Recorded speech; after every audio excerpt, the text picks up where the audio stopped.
बोलिए गणेश भगवान की जय, लक्ष्मी नारायण भगवान की जय, तुलसी माता की जय, एकादशी माता की जय। धर्मराज युधिष्ठिर बोले कि हे जनार्दन, फाल्गुन मास के कृष्ण पक्ष की एकादशी का नाम क्या है तथा उसकी विधि क्या है? कृपया करके आप मुझे बताइए।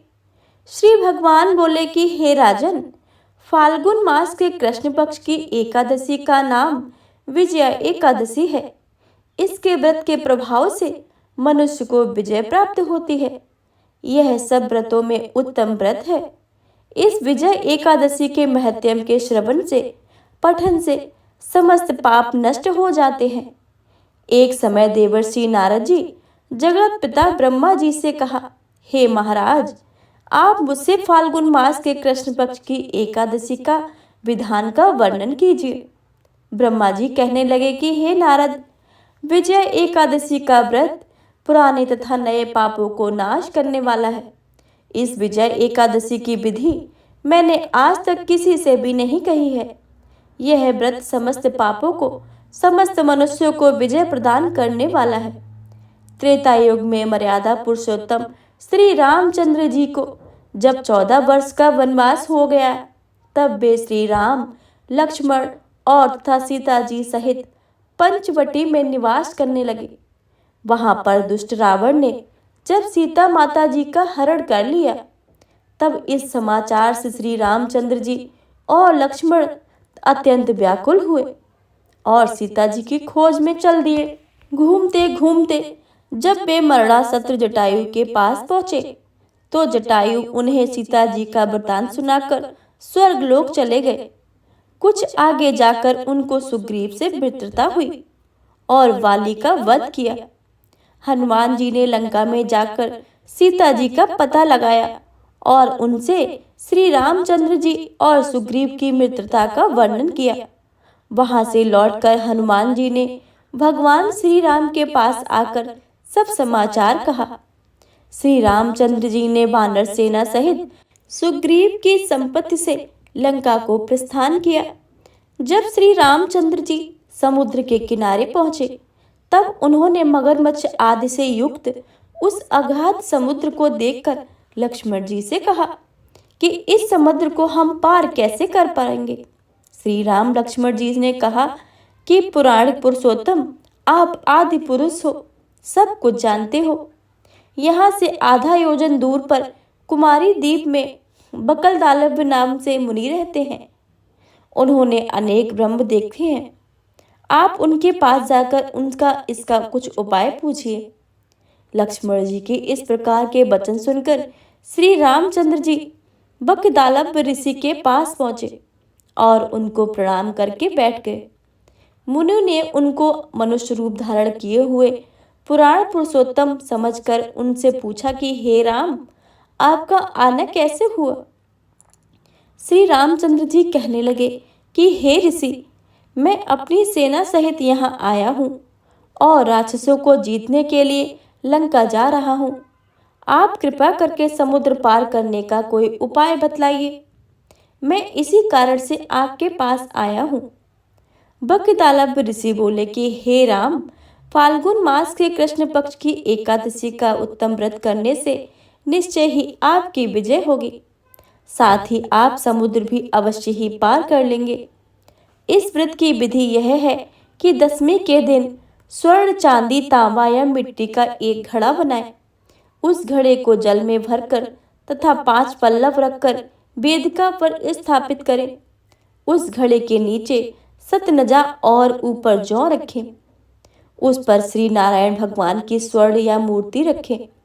एकादशी के दिन स्नान आदि से निवृत्त होकर धूप, दीप, नैवेद्य, नारियल आदि से भगवान का पूजन करें। तत्पश्चात घड़े के सामने बैठकर दिन व्यतीत करें और रात्रि को भी उसी प्रकार बैठकर जागरण करें। द्वादशी के दिन नित्य नियमों से निवृत्त होकर उस घड़े को ब्राह्मण को दें। हे राम, यदि तुम भी इस व्रत को सेनापतियों सहित करोगे तो तुम्हारी विजय अवश्य होगी। श्री रामचंद्र जी ने ऋषि के कथनानुसार इस व्रत को किया और इसके प्रभाव से दैत्यों पर विजय प्राप्त की। अतः हे राजन, जो कोई मनुष्य विधि पूर्वक इस व्रत को करेगा, दोनों लोकों में उसकी विजय अवश्य होगी। श्री ब्रह्मा जी ने नारद जी से कहा कि हे पुत्र, जो कोई इस व्रत के महात्म्य को पढ़ता है, कहता है और सुनता है, उसको वाजपेय यज्ञ का फल प्राप्त होता है। इस प्रकार ब्रह्मा जी नारद जी को एक कथा सुनाकर अंतर्ध्यान हो गए। हे प्रिय भक्तों, इस प्रकार इस व्रत को करने वाला मनुष्य साधारण नहीं होता है, वह भगवान लक्ष्मी नारायण को अति प्रिय होता है। तो हे प्रिय भक्तों, यह थी आज की एकादशी व्रत की कथा। आप सुनिए एकादशी माता की कथा।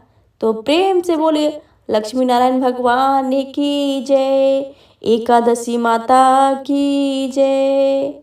एकादशी माता की कथा। सतयुग में मुर नाम का दैत्य उत्पन्न हुआ। वह बड़ा बलवान और भयानक था।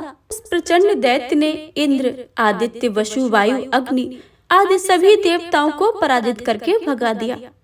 तब इंद्र सहित सभी देवताओं ने भयभीत होकर भगवान शिव से सारा वृतांत कह सुनाया और बोले कि हे कैलाशपति, मुर दैत्य से भयभीत होकर सब देवता मृत्युलोक में फिर रहे हैं। तब भगवान शिव ने कहा कि हे देवताओं, तीन लोकों के स्वामी, भक्तों को दुखों का नाश करने वाले भगवान विष्णु की शरण में जाओ, वे ही तुम्हारे दुख को दूर कर सकते हैं। शिव जी के ऐसे वचनों को सुनकर सभी देवता क्षीर सागर में पहुंचे। वहां भगवान को शयन करते देखकर हाथ जोड़कर उनकी स्तुति करने लगे कि हे देवताओं द्वारा स्तुति करने योग्य प्रभु, हम आपको बारंबार नमस्कार करते हैं। देवताओं की रक्षा करने वाले मधुसूदन, आपको नमस्कार है, आप हमारी रक्षा करें। दैत्यों से भयभीत होकर हम सब आपकी शरण में आए हैं। आप इस संसार के पालन करता, माता पिता, उत्पत्ति और संहार करने वाले हो, सबको शांति प्रदान करने वाले हो। आकाश और पाताल भी आपके ही बस में है। सबके पितामह ब्रह्मा, सूर्य, चंद्र, अग्नि, सामग्री, होम, आहुति, मंत्र, तंत्र, जप, यजमान, यज्ञ, कर्म करता, भोक्ता भी आप ही हो। आप सर्वव्यापक हो। आपके सिवा तीनों लोकों में चर तथा अचर कुछ भी नहीं है। हे भगवान, दैत्यों ने हमको जीतकर स्वर्ग से भ्रष्ट कर दिया है और हम सब देवता इधर उधर भागे भागे फिर रहे हैं। आप उन दैत्यों से हमारी रक्षा करें। इंद्र के ऐसे वचनों को सुनकर विष्णु भगवान कहने लगे, इंद्र, ऐसा मायावी दैत्य कौन है जिसने सब देवताओं को जीत लिया है? उसका नाम क्या है? उसमें कितना बल है और किसके आश्रय में है तथा उसका स्थान कहाँ है? यह सब मुझसे बताओ। भगवान के ऐसे वचनों को सुनकर इंद्र बोले, हे भगवान, प्राचीन समय में एक नाड़ीजंग नामक राक्षस था। उसके महापराक्रमी और लोक विख्यात मुर नाम का एक पुत्र पैदा हुआ। उसकी चंद्रावती नाम की नगरी थी। उसी ने हम सब देवताओं को स्वर्ग से निकालकर वहां अपना अधिकार जमा लिया है। उसने इंद्र, अग्नि, वरुण, यम, वायु, ईश, चंद्रमा, नक्षत्र आदि सबके स्थान पर अधिकार जमा लिया है। सूर्य भगवान बनकर स्वयं ही प्रकाश करता है, स्वयं ही मेघ बनकर बैठा है और सबसे अजय है। हे असुर निकंदन, उस दुष्ट को मारकर देवताओं पर अजय बनाइए। यह सुनकर भगवान कहने लगे कि हे देवताओं, मैं शीघ्र ही उसका संहार करूंगा। तुम चंद्रावती नगरी जाओ। इस प्रकार कहकर भगवान सहित सभी देवताओं ने चंद्रावती नगरी की ओर प्रस्थान कर दिया।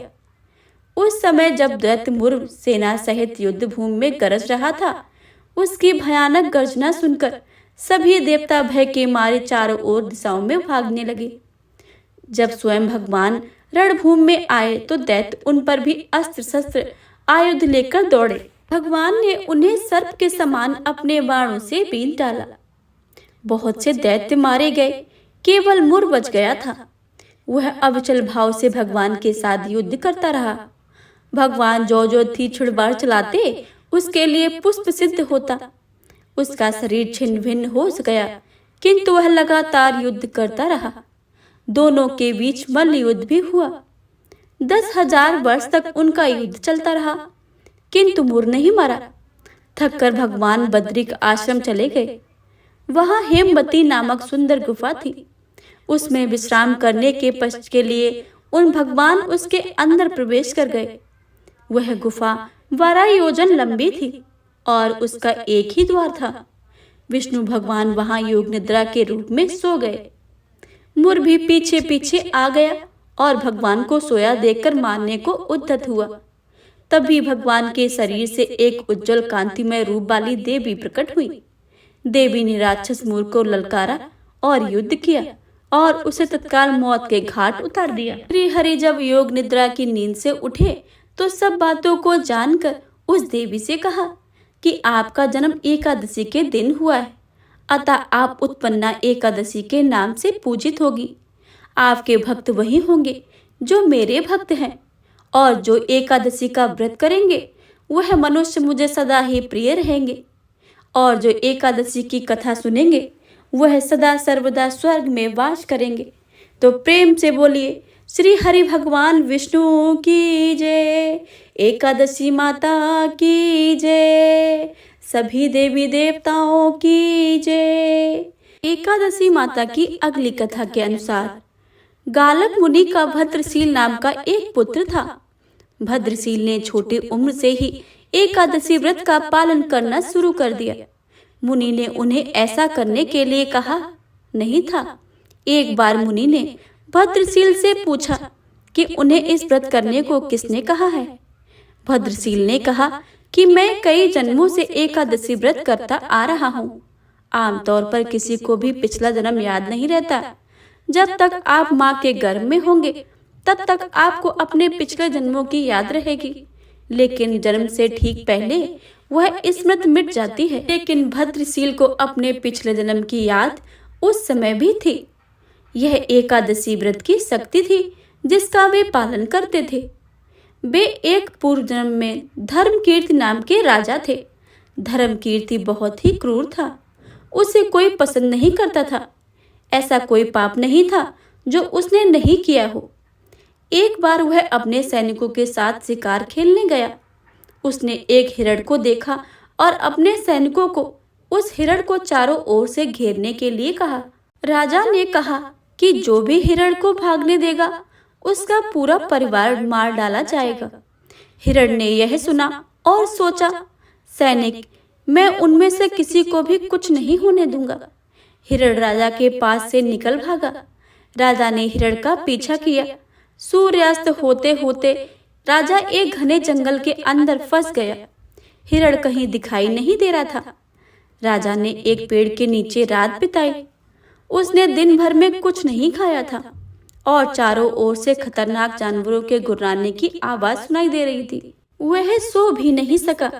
राजा ने डर से श्री हरि परमात्मा से प्रार्थना करना शुरू कर दिया। फिर सुबह होते होते उसकी मृत्यु हो गई। यमदूत आए और उसे यमराज के पास ले गए। यमराज ने पूछा कि तुम लोग इन्हें क्यों लाए हो? इनका स्थान बैकुंठ में भगवान महाविष्णु के बगल में है। लेकिन राजन, यह तो महापापी है। नहीं, वह सब चला गया है। ये अब पवित्र है। जिस दिन उनकी मृत्यु हुई वह एकादशी थी। उन्होंने दिन भर उपवास किया और रात में जागते हुए श्री हरि का स्मरण किया। उनके सारे पाप दूर हो गए। वे पवित्र हो गए हैं। यमराज ने स्वयं एक स्वर्ण रथ बुलाया और राजा को बैकुंठ भेज दिया। जब लोगों को इस बारे में पृथ्वी पर पता चला तो वे सभी एकादशी का व्रत का पालन करने लगे और उत्साह पूर्वक एकादशी व्रत का पालन करते रहे। तो प्रेम से बोलिए एकादशी माता की जय।